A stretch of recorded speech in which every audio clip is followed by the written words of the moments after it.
Las opiniones vertidas en este espacio son de exclusiva responsabilidad de sus participantes. Diálogo con quienes hacen noticia. Gracias por su sintonía. Queremos hablar de un tema que nos ha llamado profundamente la atención, que no sé si a la opinión pública le ha llamado la atención tanto como debiera, que es lo sucedido en el Tribunal Contencioso Electoral. Resulta que el lunes llegó un grupo de ciudadanos, vocales del Tribunal Contencioso Electoral, y resolvió con un argumento administrativo defenestrar al presidente del Tribunal Contencioso Electoral. ¿Y qué hay atrás de todo eso? ¿Qué se busca? ¿El cumplimiento realmente de las normas que supuestamente el doctor Muñoz no había cumplido? ¿O hay otros propósitos?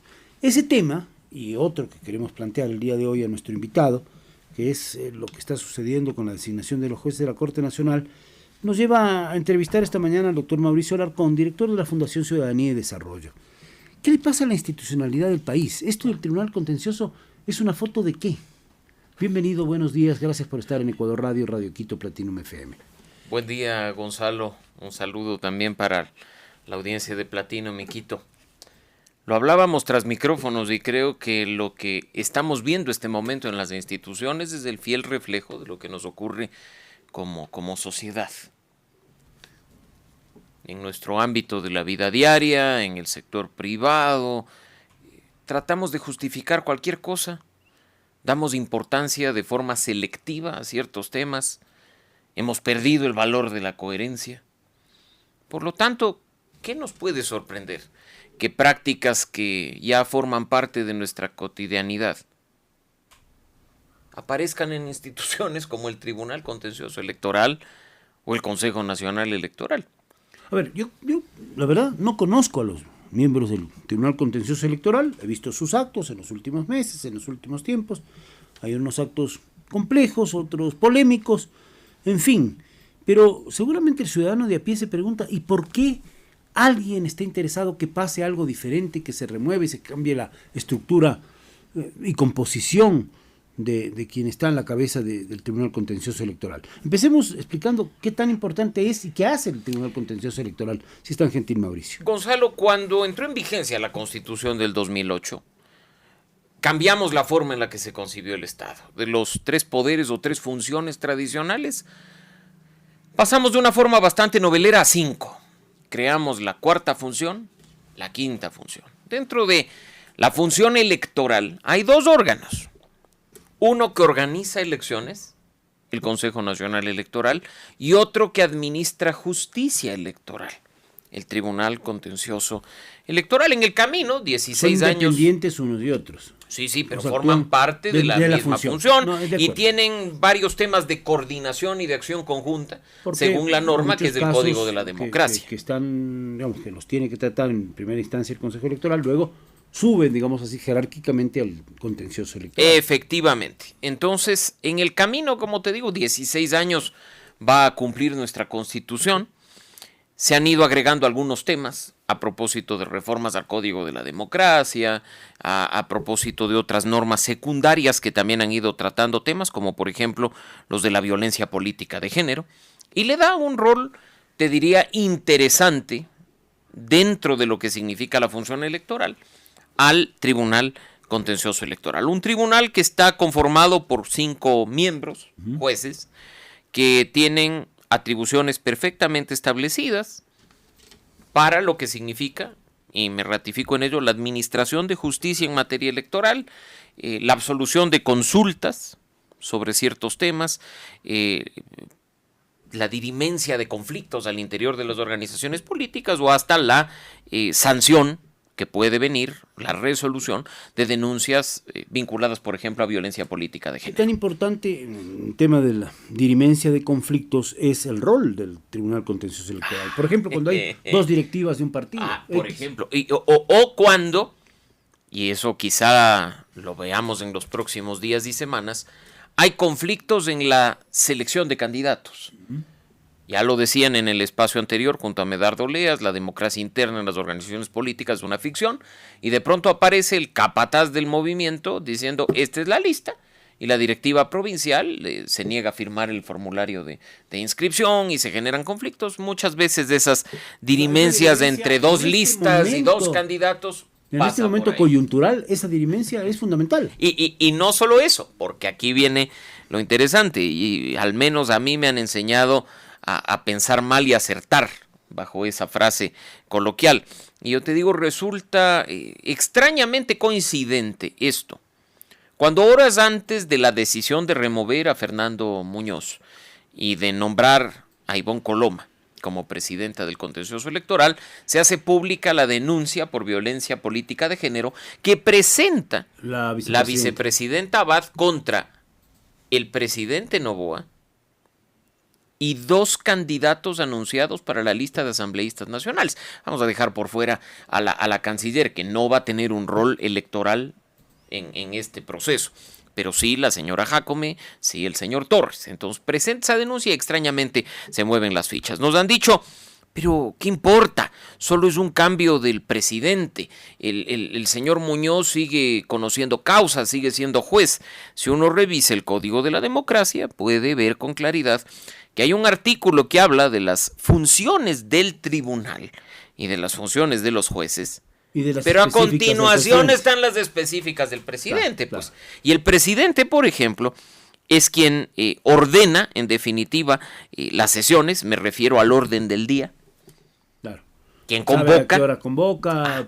¿Con qué contenidos convoca? O sea, si hay razón si hay de un ser. Rol, bueno, pues si no sería presidente. Pero no me sorprendería que incluso en este momento en que sigue el trámite de una denuncia por campaña política anticipada contra la vicepresidenta Abad, esta aparezca en el orden del día puesta por la nueva presidenta del contencioso electoral en cuestión de horas, ¿no? Para tratar de quitársela en el camino. Eventualmente inhabilitar a la vicepresidenta de su ejercicio. Así como podría inhabilitar la denuncia de Abad a Noboa, a Jácome y a Torres. Ya, pero en cualquier caso tendría incidencias políticas. Por supuesto.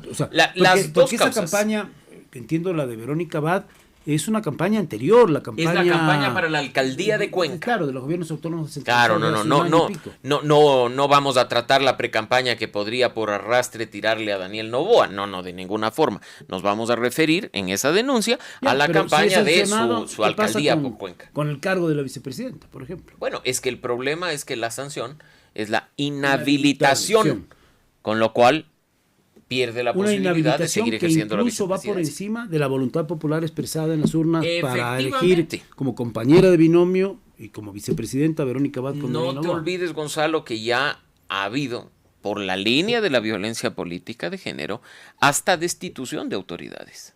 Sí, bueno, hay algunos. A nivel local, por supuesto, pero ha habido. ¿Sí? Entonces, tú ves ahí la fuerza de las decisiones del Tribunal Contencioso Electoral y por qué el repentino interés en que otra fuerza, otra tendencia, sea la que comande esta institución. En lo estrictamente legal, lo que he escuchado a la señora Coloma, que tampoco conozco, como tampoco conozco al doctor Muñoz, jamás han estado aquí, no sé, no son personajes que se presentan habitualmente en los medios. Esta semana sí por el conflicto, pero lamentablemente no de modo regular que debieran, ¿no?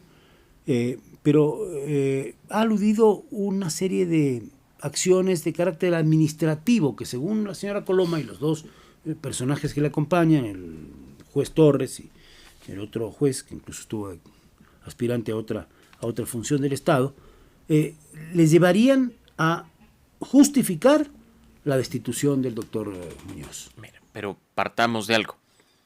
Hay norma expresa en el Código de la Democracia que faculte al Pleno a remover a sus autoridades. Lo que no esté escrito manifiestamente en una norma no puede hacerse bajo las normas de derecho público. Y se hizo. Ahora, y eso es lo que argumenta precisamente Muñoz. Muñoz acude a las normas legales vigentes, pide un amparo de protección, no sé. Una acción de protección, así es. Es decir, eso es lo que él debe hacer para reclamar lo que porque estamos hablando que hay una decisión que vulnera sus derechos. Pero es una decisión administrativa. ¿Es válida o no es válida? Eso es lo que... Es una decisión que no tiene... Debería en este caso, pues, dada la opción que ha activado el doctor Fernando Muñoz, resolver un juez, el que conozca de esta acción de protección, incluso creo que hasta con medidas cautelares. No, apelarán, por supuesto. No te olvides que las acciones de garantía, Gonzalo, la acción de protección, habeas corpus, habeas data, acción de acceso, son apelables a segunda instancia. Hay todavía un camino. Sí, y esto podría tomar mucho tiempo. Mientras tanto, cualquier caso puede conocerse y resolverse en cuestión de días. En el Tribunal Contencioso Electoral, en este ínterim, en este limbo, digamos, hasta que la acción de protección sea admitida o resuelta en una instancia superior, a favor o no sé, en la línea que sea, ¿esas acciones son válidas? Pero o también por medio de la acción de protección invalidaría lo que... Es que ahí vamos con un punto que espero quede claro para nuestra audiencia. No toma la decisión en el contencioso electoral el presidente o la presidenta. La toma el cuerpo colegiado. Por eso es que Coloma hace énfasis en Muñoz sigue siendo juez. No se ha cambiado la composición.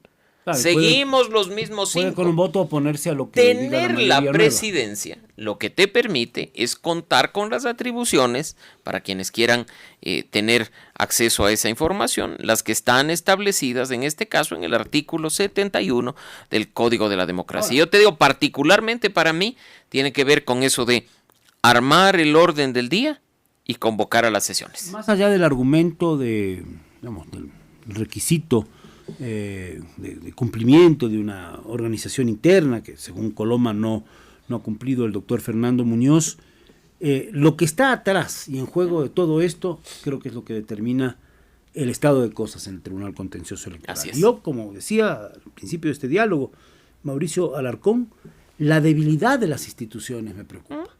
No sé si al común de los mortales les preocupa, a lo mejor están pensando en el partido de la Liga, en la pérdida de otro equipo famoso reciente. O dejemos de lado el fútbol y pongámonos en el papel de ciudadano común que dice, ¿cuándo iré pues al Tribunal Contencioso Electoral por alguna razón? No va a ir nunca. Está en la estratosfera, es muy etéreo, efectivamente, claro. Pero lo importante en este caso es ver cómo colateralmente, por la relación que tienen las instituciones, las decisiones que éstas toman terminan afectando la vida de la gente. Bueno, claro. Pues mira, acá deberíamos de estar viviendo en un estado de derecho, donde manden las leyes y no las personas.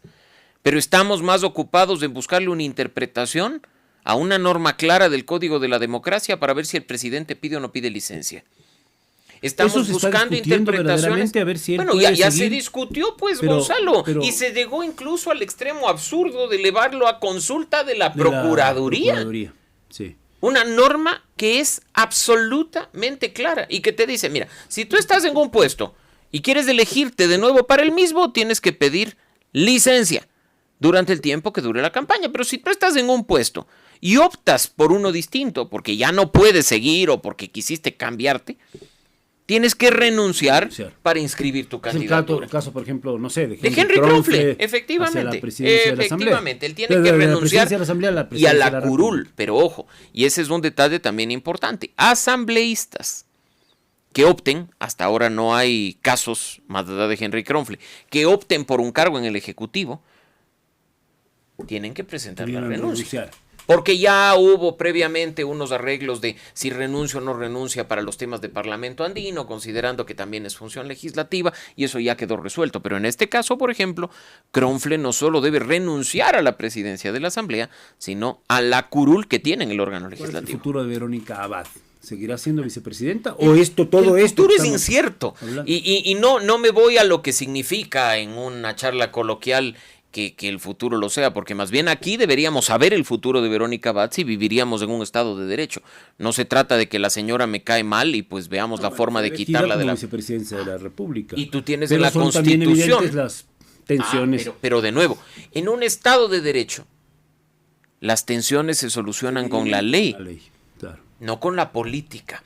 Y en este caso el futuro de Verónica Abad debería tener certeza absoluta, toda vez que ni está en cursa en las causales de un enjuiciamiento político para perder el puesto por la vía mandada en la Constitución, ni está en cursa en lo que dice la ley para quitársela de en medio como se está pretendiendo en otro lado. Ahora, las movidas políticas y esas interpretaciones antojadizas de la ley son las que probablemente terminen decidiendo el futuro de la señora Abad. Bueno, y está otro ámbito, y no estaba en la agenda, pero vamos a tocarlo también, el tema del Consejo Nacional Electoral. Una nueva incursión de Juan Esteban Guarderas, consejero de Participación Ciudadana y Control Social, en el tema del Consejo Electoral, que tiene que estar renovándose en este momento, que debiera estar ya empezando Y hace rato debía renovarse parcialmente. Hace tiempos. ¿Qué va a pasar ahí? ¿Y qué hay atrás de todo eso también? También lo conversábamos fuera de micrófono, decíamos, hoy estamos corriendo atrás de la bola de lana del contencioso electoral, mientras probablemente una cosa similar pase dentro de poco en el Consejo Nacional Electoral y en medio de un proceso de elecciones. De nuevo, acá no se trata de actuar en función de simpatías o antipatías. A mí me ha resultado sorprendente que se siga forzando e intentando volar del Consejo Nacional Electoral en medio proceso a quienes están ahí. Y ya no es solo la señora Tamaín, son los 5 miembros, porque debía haberse producido, Gonzalo, pero es que una renovación parcial, y ahora, obviamente en noviembre, debería producirse una renovación total, pero ni va el concurso, ni hay las condiciones para que a medio proceso de elecciones se pueda dar la renovación, ¿no? Pero hay cosas distintas. Uno es la norma que dice que el Consejo Nacional Electoral debió renovarse hace tiempo. Eso es evidente. Evidente. Y otra cosa es esta acción en medio ya de la campaña prácticamente, porque creo que la precampaña termina el viernes, pues ya con la nominación de la mayoría de candidatos a la presidencia, a las primarias y todo, y empieza la fase de campaña como tal, sin autoridad electoral o con suplentes en el Consejo Electoral, sin un proceso en marcha que debe estar en marcha en el Consejo de Participación Ciudadana, más allá de todos los cuestionamientos que hay sobre este organismo. Mira, ¿En qué estamos? Y de nuevo, la interpretación antojadiza de la ley. Si vamos por el argumento del señor Guarderas, la renovación parcial ante el fracaso del proceso a manos del propio Consejo de Participación debía al menos haberse dado con los suplentes, pues. Decir cuáles son los 2 que salen, cumplieron su función, vengan los suplentes, son los suplentes los que continúan, pero ahora con rimbombancia, utilizando el término motivo legal ineludible, afirma haber encontrado la forma en la que el país se puede librar de los 5 miembros del Consejo Nacional. ¿Por qué no se hizo, si es que ese era el motivo legal ineludible, con los 2 que debían renovarse parcialmente, Gonzalo, hace 3 años? Ahora sí, ahora en medio de un proceso electoral. Entonces, ahora sí es ineludible, ¿no? Entonces yo creo que aquí hay que prestarle atención. De la política en pero todo por esto. Supuesto. Y yo no digo de tal partido o de cual otro, de toda la... Pero mira, Gonzalo, lo hemos hablado aquí contigo en espacios previos. Creo que sería mucho más honesto y mucho más transparente regresar a la época del Tribunal Supremo Electoral, donde los partidos más votados o los movimientos más votados tenían la representación, porque era mejor que por último se pongan de acuerdo entre ellos o se coman entre ellos cuidando sus votos. Pero ahora, yo soy independiente, me debo al pueblo, me debo al concurso público. Eso es un cuento. Es un cuento, pues, por favor. No en vano también, y hablemos de otra institución, ya se están sacando los ojos ante el mismo Tribunal Contencioso Electoral 2 bandos del Consejo de Participación Ciudadana, ¿no? Porque si me pones una denuncia contra los de la Liga Azul para tratar de tener mayoría, yo te pongo una denuncia contra los que auspició el PCC para tratar de tumbarte la mayoría una semana después. De nuevo el juego político atrás de todas las instituciones político que debieran ser ciudadanas, básicamente. Y mira, Gonzalo, porque aquí de nuevo, aunque esto suene a trabalenguas y ya probablemente tengamos mareada la audiencia, también el control del Consejo de Participación Ciudadana, porque ya deberíamos tener claridad sobre el concurso para tener nueva autoridad en la Fiscalía General del Estado. Y bueno, y esto que hemos hablado antes, Consejo Nacional Electoral. No quiero dejar de tocar otro tema complejo, la renovación de jueces de la Corte Nacional de Justicia. Ayer ha estado aquí la doctora Solanda Goyes, yo le preguntaba sobre los cuestionamientos que había habido sobre la empresa que llevó adelante el concurso. Me dijo, no, es una empresa que está en la CERCOP. Ayer surgió una denuncia, el Viente del Amazonas, así es, diciendo que esta empresa por poco es fantasma, o por lo menos tiene una ubicación geográfica en un lugar donde hay casas de tolerancia, en el norte de Quito, que nadie conoce al titular, que tiene un teléfono de una farmacia. Es decir, esa es la institución que avalaba, aparentemente, la parte técnica del concurso del juez de la Corte Nacional. Los otros temas los tocamos con Solanda Goyes, pero este concreto me preocupa y creo que nos debe ocupar. A mí lo que me preocupa, Gonzalo, es que este tema, no hablo por los periodistas, porque Fausto Yepes de Teleamazonas hace un trabajo increíble siguiendo lo que sucede en la justicia y agradezco que haya preocupación en los medios de comunicación por ello, pero sí te digo, a mí me sorprende que este tipo de cuestiones salten cuando por la acción de la empresa alguien queda fuera. O sea, ya tardíamente. Pero por favor, la empresa estaba ahí, estaba anunciada para que la gente se postule. Si usted tenía tanta preocupación, postulante, de ver quién le iba a tomar la prueba de confianza, quién le iba a evaluar en sus aptitudes, quién la iba a evaluar en sus actitudes, era de que averigüe antes, pues, y antes de dar la bendita prueba de confianza, diga, vea, no existe, no tiene representante legal. No tengo confianza en la empresa que debe avalar técnicamente la prueba de confianza. No en este momento, como soy uno de los que quedó fuera, con los 37 que me sacaron, decir adiós, ha sido una empresa fantasma. De nuevo, actuamos a conveniencia, porque si los que levantan la voz y presentan acciones de protección hubieran denunciado oportunamente el tema, probablemente la judicatura hubiera podido corregir, pues, pero ahora como quedan fuera, levantan la voz. Estamos como estamos, tienen que dar, ya dieron la prueba teórica, tienen que dar la prueba con los casos prácticos, hay que designar a 12 jueces.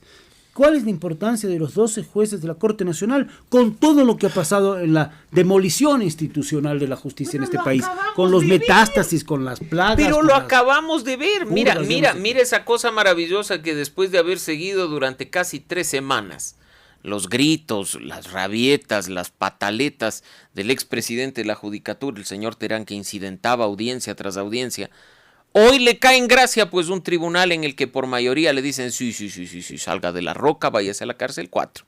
Tenga internet 8 horas, siga en contacto con el exterior. Tiene que ver con lo que porque ahí es que ahí viene el punto. Pero es que ahí viene el punto. ¿Por qué también hay interés en poner alfiles en la Corte Nacional de Justicia? Porque al ser el órgano supremo de la justicia ordinaria, al ser el órgano que juzga a las personas que tienen protección especial, el fuero de Corte Nacional de Justicia, tiene poder político. O sea, podemos replicar la frase que fue nefasta para la institucionalidad democrática del Ecuador. La metida de manos de la justicia. Lo dijo un partido político, lo dijo el presidente Correa en funciones, y así fue a un referéndum. Mira, vamos a meter las manos a la justicia. Me hubiera encantado, Gonzalo, que una persona le meta sus 2 manos a la justicia. Yo creo que en este momento son varios pulpos de 8 tentáculos cada uno los que tienen clavadas sus ventosas en todos los niveles de la justicia. O sea que la recomposición institucional de la justicia... El tema de la justicia es urgente. Mira, si el ecuatoriano acude a las urnas y decide, como sucedió algunos años atrás, por voluntad propia, entregarle el poder político en el Ejecutivo y el Legislativo al mismo partido, no hay problema. Porque del otro lado deberías tener una justicia total y absolutamente independiente, que es el contrapeso dentro de una democracia, para que el poder político no pueda hacer de las suyas. ¿Independiente? Yo creo que en este momento no. ¿La tendremos con todo lo que... Con las condiciones actuales, no. Y entonces el problema institucional es un problema de fondo. La demolición institucional que se gestó, yo creo que de modo perverso, esta es mi opinión personal, hace algunos años, ha rendido sus frutos. Es un problema ¿Quién de se fondo? señorea? Las mafias, el crimen organizado, la asociación con ciertos sectores del poder político. Creo que hay muchos intereses y son muchos los actores, insisto, que tienen un especial enfoque en lo que significa controlar instituciones. Yo creo que aquí sería injusto señalar con el dedo a una organización política. Son varios. ¿Cuántos son? Son varias, incluso yo te digo aquellas que, como escuchamos en el segmento anterior, intentan llegar a tener un pedazo de poder. Decíamos, y tú lo mencionabas con claridad hace un momento, organizaciones políticas que deberían al menos tener 200,000 afiliados o adherentes cuyos candidatos presidenciales sacan 10, 15,000 votos, Pero claro, logran 2, 3 curules en la asamblea y pasa lo que estamos viendo hoy, ¿no? Que se mueven de un lado para el otro porque se declaran independientes, porque desbaratan y arman bancadas a conveniencia. Entonces yo creo que acá hay varios problemas de fondo que deberían ser atendidos con urgencia. Y un detalle no menor, Gonzalo, que en este espacio no lo he mencionado y que creo que es importante decirlo. Hay que perderle el miedo para hablar de un proceso constituyente. No puede el fantasma de una organización política ser la razón por la cual debamos activar el único mecanismo posible para tratar de extirpar instituciones como el Consejo de Participación o como la Judicatura, que han demostrado en este caso no funcionar para la democracia y el Estado de Derecho. Un tema que está ahí pendiente y que lo seguiremos tocando. Muchas gracias, Mauricio Alarcón, director de la Fundación Ciudadanía y Desarrollo. Temas críticos del país, pero que hay que tratarlos y conocerlos a fondo, conocerlos